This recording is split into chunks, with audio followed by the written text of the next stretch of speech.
Welcome back to learn English easily.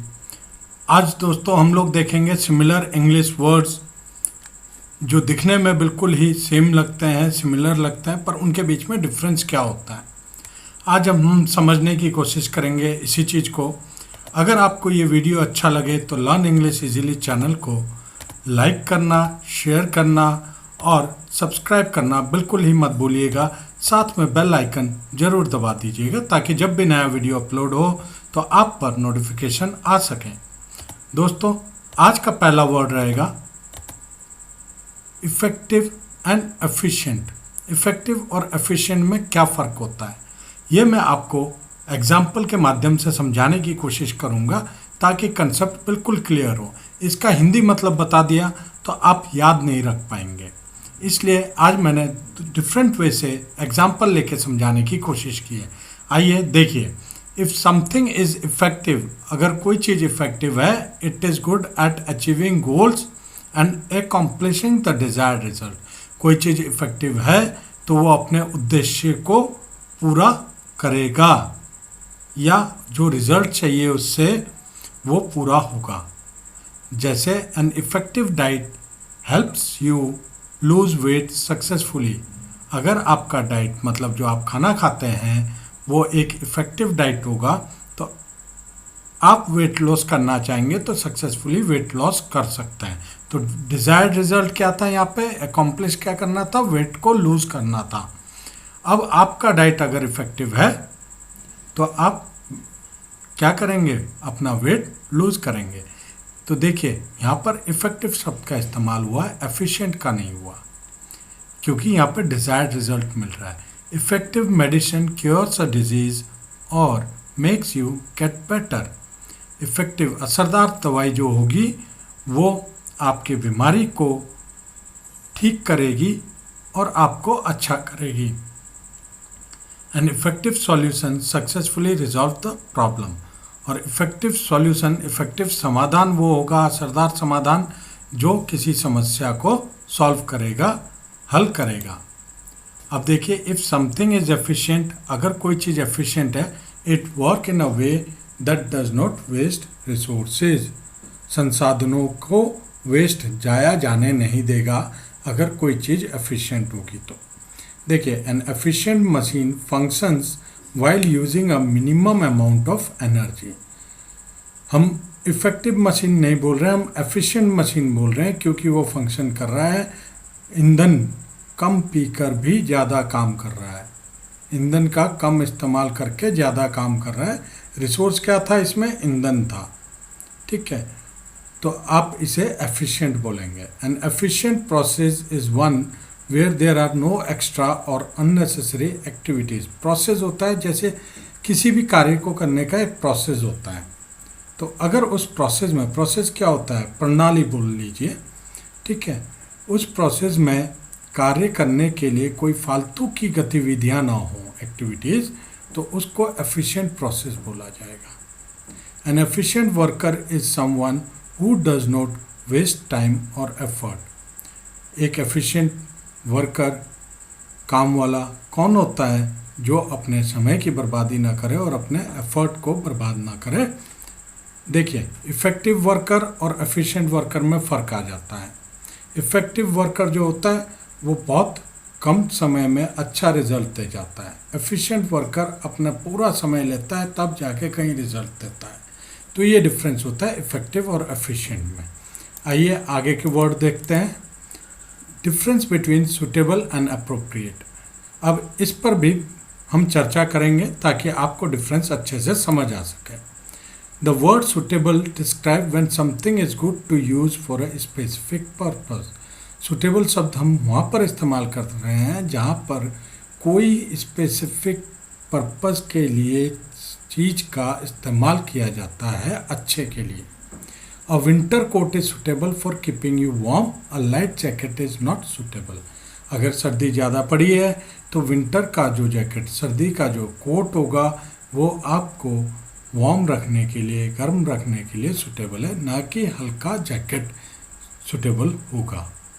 A laptop case is suitable for protecting your computer from damage. Laptop देखा होगा आपने, laptop जो bag में डालते हैं उसे लैपटॉप केस बोल रहा है, वो सुटेबल होगा कंप्यूटर को नुकसान से, डैमेज से, टूटने फूटने से बचाने के लिए, ना कि कोई प्लास्टिक बैग।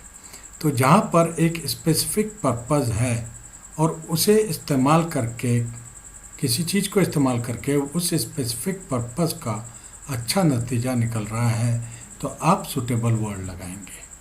और अप्रोप्रिएट वर्ड कहाँ लगता है? देखिए, the word appropriate refers more to what is accepted culturally और सोशली।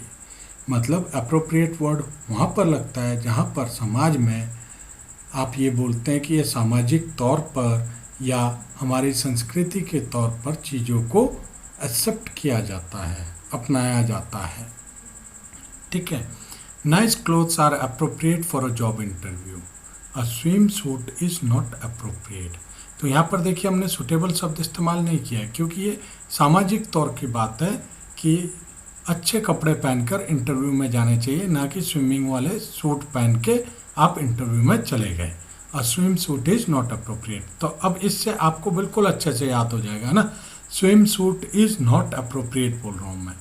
आइए आगे देखते हैं। आगे भी बहुत इंटरेस्टिंग वर्ड है, difference between benefit and advantage. Benefit और एडवांटेज में क्या फ़र्क होता है? देखिए, both benefit and advantage refer to a good thing. Benefit और एडवांटेज जो है दोनों ही एक अच्छी चीज़ के लिए।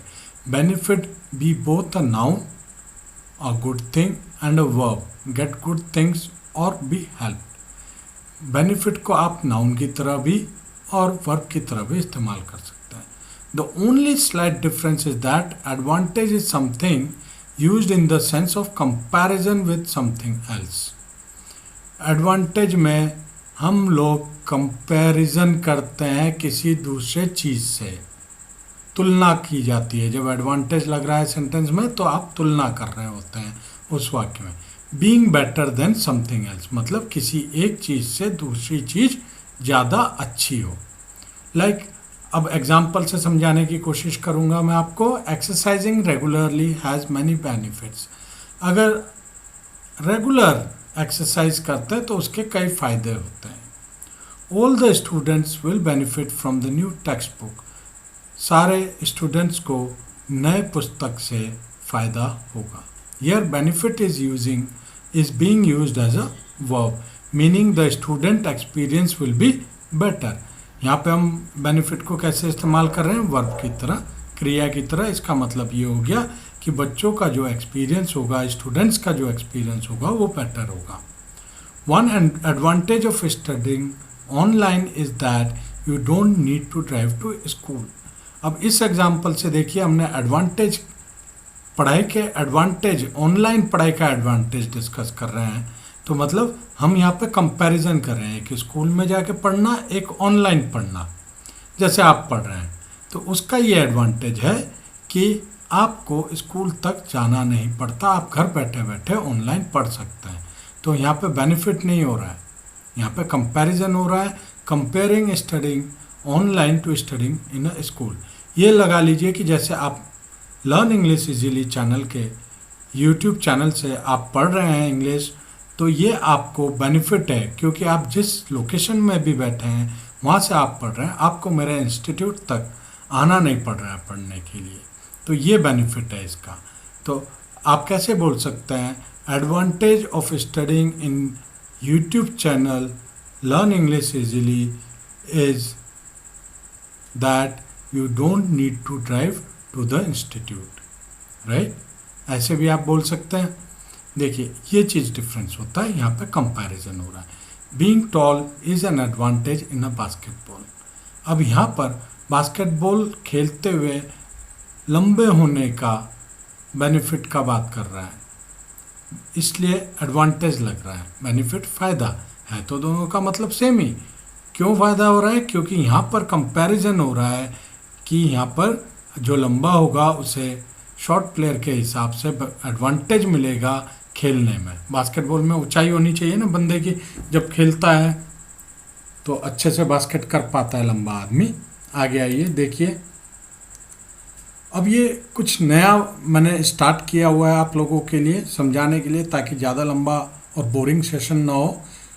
लूज वर्सेस लूज, दोनों एडजेक्टिव, एक वर्ब है दूसरा एडजेक्टिव है। एक का मतलब LOSE का मतलब खोना होता है और LOOSE का मतलब ढीला होता है। देखिए जैसे मैंने आपको बोल दिया तो आपको ये याद हो जाए। हो सकता है ये 40% याद हो सकता है 60% याद हो, पर याद करने की एक कला होती है।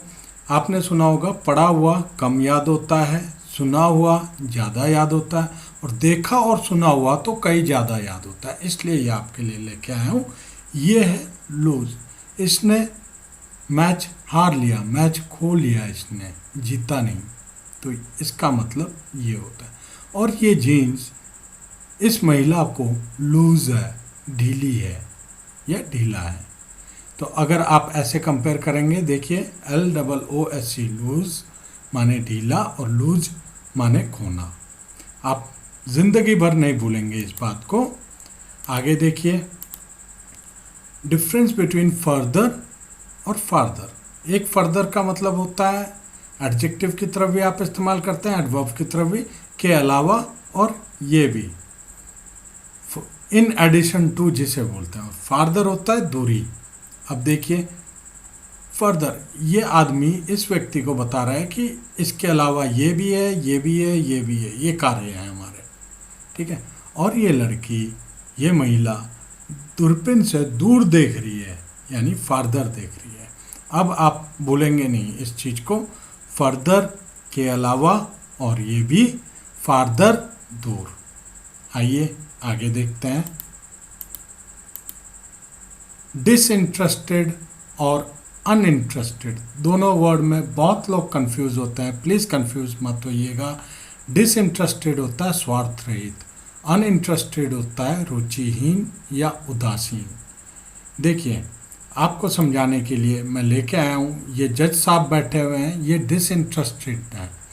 ये केस तो सुन रहे हैं कोर्ट का, पर ये डिसइंटरेस्ट होकर सुन रहे हैं। इसका मतलब ये नहीं है कि इन्हें रुचि नहीं है, इन्हें रुचि है। डिसइंटरेस्ट है मतलब स्वार्थ रहित है, ये न्याय करने के लिए बैठे हैं, इसलिए स्वार्थ रहित होकर बैठे हुए हैं, डिसइंटरेस्टेड होकर बैठे हुए हैं, ताकि न्याय अच्छे से कर सकें।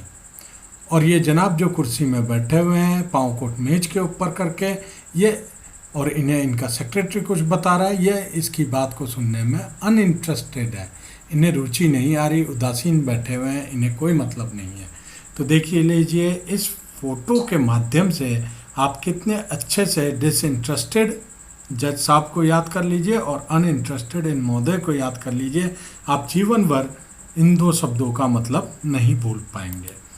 दोस्तों ये थे आज के कुछ वीडियो और फोटोग्राफ्स जो मैंने आपके साथ शेयर किया। आज के लिए बस इतना ही, फिर मिलूँगा नेक्स्ट वीडियो के साथ। तब तक के लिए आप please learn English easily channel को सब्सक्राइब करना और बेल आइकन दबाना बिल्कुल ना भूलिए। ऐसे ही इंटरेस्टिंग वीडियो के साथ दोबारा मुलाकात होगी, तब तक के लिए मुझे इजाज़त दीजिए। धन्यवाद।